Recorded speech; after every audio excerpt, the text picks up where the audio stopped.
당신의 성씨는 무엇인가요? 김씨, 이씨, 박씨, 그리고 본관은요? 구독, 좋아요는 저에게 큰 힘이 됩니다. 꼭 부탁드립니다. 김해 김씨, 전주 이씨, 밀양 박씨. 우리는 이 질문을 받으면 자연스럽게 대답합니다. 어쩌면 자랑스럽게. 우리 집안은 양반 가문이었어. 우리 족보를 보면 몇백 년 전까지 올라가. 우리 조상 중에 벼슬한 분들이 많았지. 하지만 오늘 제가 들려드릴 이야기는 이렇게 시작합니다. 조선 후기 실학자 정약용. 그가 남긴 한 문장이 당시 조선 사회 전체를 뒤흔들었습니다. 열에 하나도 진짜가 없다. 그가 말한 것은 다름 아닌 족보였습니다. 우리가 뿌리라고 믿었던 것, 우리가 정체성이라고 생각했던 것, 우리가 자랑스러워했던 그 모든 것이 사실은 거대한 거짓말이었다는 겁니다. 오늘 우리는 정약용의 눈을 통해 조선시대 족보의 진실을 마주하게 될 겁니다. 그리고 이 이야기를 듣고 나면 당신은 이렇게 생각하실지도 모릅니다. 그래서 나는 누구지? 하지만 걱정하지 마세요. 이 이야기의 끝에서 당신은 오히려 자유로워질 겁니다. 먼저 이해해야 할 것이 있습니다. 조선시대의 족보란 무엇이었을까요? 단순히 가족의 기록이 아니었습니다. 족보는 신분증이었습니다. 족보는 재산 증명서였습니다. 족보는 출입증이었습니다. 양반이라는 증명서, 토지를 소유할 자격, 과거 시험을 볼 권리, 관직에 나갈 가능성, 좋은 혼처를 만날 기회, 모든 것이 족보 한 장에 달려 있었습니다. 그래서 조선 사람들은 족보를 목숨처럼 지켰습니다. 족보가 있으면 양반, 족보가 없으면 상민, 족보에서 지워지면 존재 자체가 사라지는 거나 마찬가지였습니다. 17세기 이후 조선 사회는 점점 더 경직되어 갔습니다. 신분 상승이 거의 불가능해졌습니다. 평민은 평생 평민, 천민은 평생 천민. 하지만 인간의 욕망은 그렇게 쉽게 포기하지 않습니다. 양반이 되고 싶다. 내 자식만큼은 양반으로 키우고 싶다. 우리 집안도 당당하게 살고 싶다. 그래서 사람들은 생각했습니다. 족보를 만들면 되지 않을까? 18세기 조선. 한양의 뒷골목에는 이런 사람들이 있었습니다. 보장이, 족보 만드는 사람들.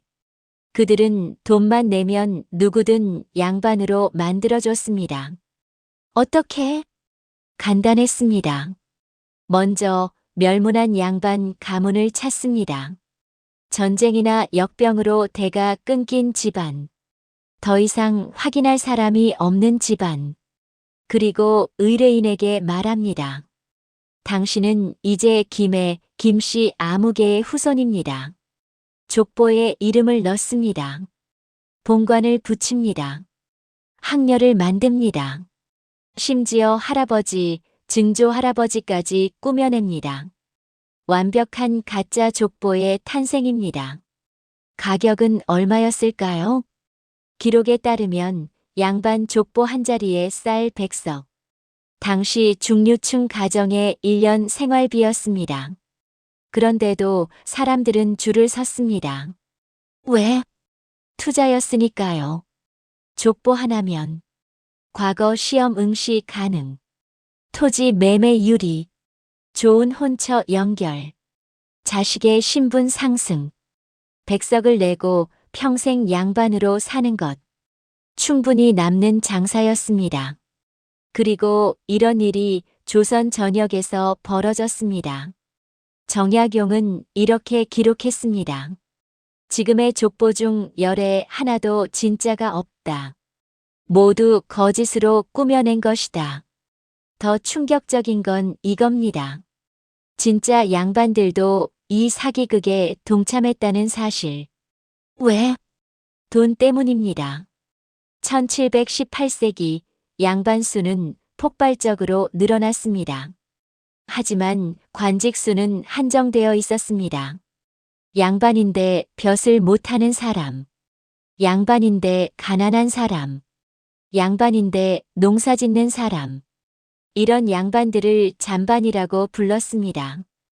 부서진 양반, 쓸모없는 양반, 그들에게도 먹고 살 길이 필요했습니다. 그래서 그들은 자신의 족보를 팔았습니다. 우리 집안에 이름 하나 올려드리죠. 돈만 주세요. 진짜 양반 가문에 가짜 후손이 들어가는 겁니다. 심지어 이런 일도 있었습니다. 노비였던 사람이 주인 양반 가문의 족보에 이름을 올립니다. 그리고 몇십 년 후 그 자손은 양반이 됩니다. 주인과 노비의 후손이 같은 족보에 나란히 이름을 올리는 기현상. 정약용은 이를 보고 이렇게 탄식했습니다. 이제는 누가 양반이고 누가 상민인지 알 수가 없다. 그렇다면 정약용은 왜 이 문제에 이렇게 집착했을까요? 단순히 학자적 양심 때문? 아닙니다. 정약용 자신도 피해자였습니다. 그는 명문 양반 집안 출신이었습니다. 나주 정씨, 정철의 후손. 하지만 그의 인생은 순탄하지 않았습니다. 1801년 신유박해, 천주교 탄압 사건에 연루되어 18년 유배형. 유배지에서 그는 무수히 많은 사람들을 만났습니다. 양반이라고 주장하지만 실제로는 평민인 사람. 평민이지만 돈으로 양반 행세하는 사람. 심지어 노비 출신인데 족보 조작으로 양반된 사람. 그는 깨달았습니다. 이 나라의 신분제는 이미 무너졌구나. 하지만 무너진 신분제가 문제가 아니었습니다. 진짜 문제는 거짓으로 유지되는 시스템이었습니다. 사람들은 자기가 가짜 양반인 줄 알면서도 진짜인 척했습니다. 진짜 양반들은 가짜 양반인 줄 알면서도 모른 척했습니다. 왜? 시스템이 무너지면 모두가 곤란해지니까. 이 거대한 거짓말을 모두가 공유하고 있었던 겁니다. 정약용은 이렇게 썼습니다. 진실을 말하면 모두가 나를 미워한다.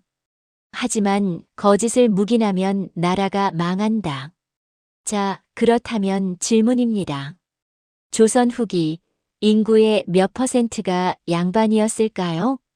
조선 초기 15세기 약 5%, 조선 중기 17세기 약 15%, 조선 후기 19세기 약 70%.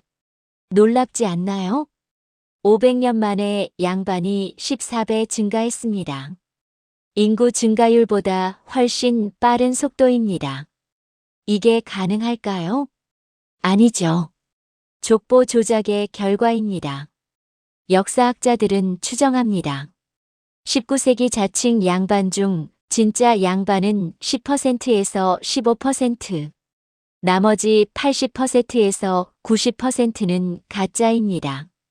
즉, 당신이 양반 후손이라고 믿고 있다면 통계적으로 볼 때 거의 확실히 가짜입니다.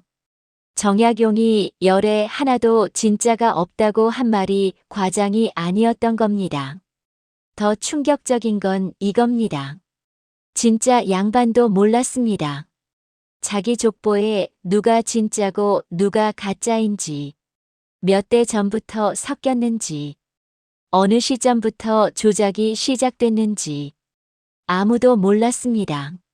그냥 모두가 우리는 양반이라고 믿었습니다. 그렇다면 질문입니다. 왜 조선 정부는 이걸 막지 않았을까요? 왜 진짜 양반들은 항의하지 않았을까요? 답은 놀랍습니다. 막을 수 없었습니다. 막으려 하지도 않았습니다. 왜? 모두가 공범이었으니까. 조선 정부 입장에서 양반이 많으면 세금 걷기 힘들지만 그래도 사회 안정에는 도움됨. 평민이 양반 흉내 내면서 질서 지킴. 혁명보다는 차라리 족보 조작이 나음. 진짜 양반 입장에서 가짜 양반 공격하면 자기 족보도 의심받음. 어차피 혼인, 과거, 관직에서 실제 구별됨. 가짜 양반에게서 돈 받고 족보 팔면 이득. 가짜 양반 입장에서 일단 양반 행세하면 자식은 진짜 양반 될 수 있음. 3대만 양반 노릇하면 아무도 의심 안함. 거짓말이지만 모두가 하는 거짓말. 이것이 집단 합의된 거짓입니다. 모두가 알지만 모두가 모른 척. 모두가 의심하지만 모두가 믿는 척. 조선 사회 전체가 하나의 거대한 연극을 하고 있었던 겁니다. 정약용은 이것을 보고 절망했습니다. 진실은 이미 중요하지 않다. 사람들은 진실보다 체면을 선택했다. 자, 이제 2026년입니다. 조선은 무너진 지 100년이 넘었습니다. 하지만 족보 신화는 여전합니다. 우리 집안은 양반이었어. 우리 족보 보면 조선시대까지 올라가.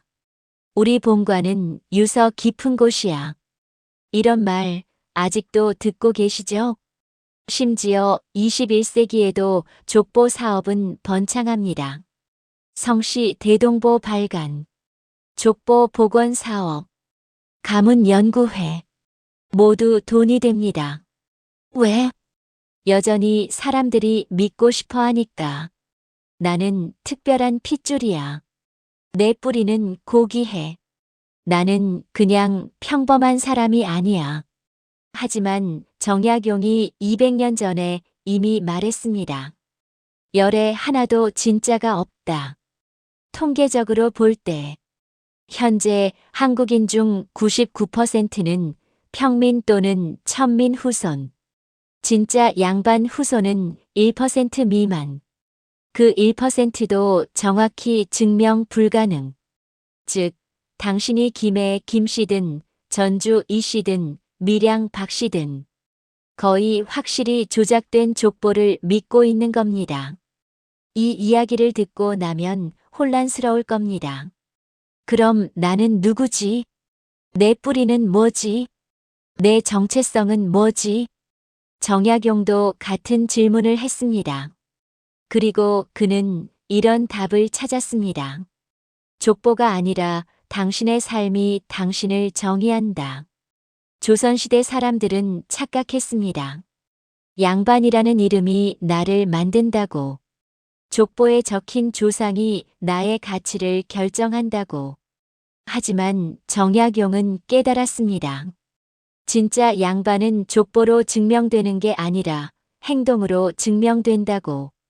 정직하게 사는 사람, 책임감 있게 행동하는 사람, 타인을 존중하는 사람, 약자를 돕는 사람.